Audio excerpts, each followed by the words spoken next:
kind of want to do a little show and tell of what's in the bag. Well, you know we're a mobile health team, and this is everything that we need in a bag. And so what we're going to do, we're going to kind of walk you through it really quick. When you think about homeless people, homeless people have the same medical conditions that you or I have. They have hypertension, they have diabetes, they have asthma, anything, they have all, but they have no resources. And so one of the nicest things is that we can really, meet people where they're at and help them and help stabilize their medical condition. So maybe one of the first things that we can talk about is what we can do diagnostically. What are those things that we can do in terms of diagnosis?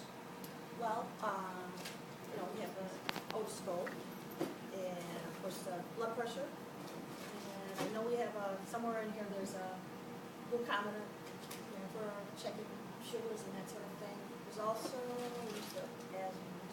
we have boxes with various things so we can keep ourselves straight. And like Chris was talking about asthma, we've got a peak flow meter in here, so that's something we can assess how their peak flow is. Usually we have albuterol, but we always have problems keeping our stores up because budget problems. Right. And the other thing that we do is we do pregnancy testing.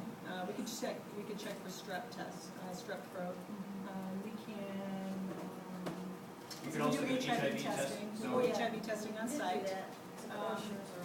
That's with the Oraquix. This is on-site HIV testing. They can get the results within 20 minutes, which is a wonderful thing to be able, when you're thinking about homeless people, that follow up and trying to catch them. So if you draw blood, it would be very difficult to follow up with them. But we're able to give them the results on site. And the advantage that we have in terms of our HIV testing is that Circle, being a community health center, we also take care of lots of folks with HIV. So we have about 95 patients within our practice with HIV. So we kind of have the whole continuum, kind of from street to the shelters, all the way to our clinic to be able to take care of people with HIV. So it's kind of a big part of my practice. I probably see a couple patients with HIV every time I'm in the clinic seeing patients.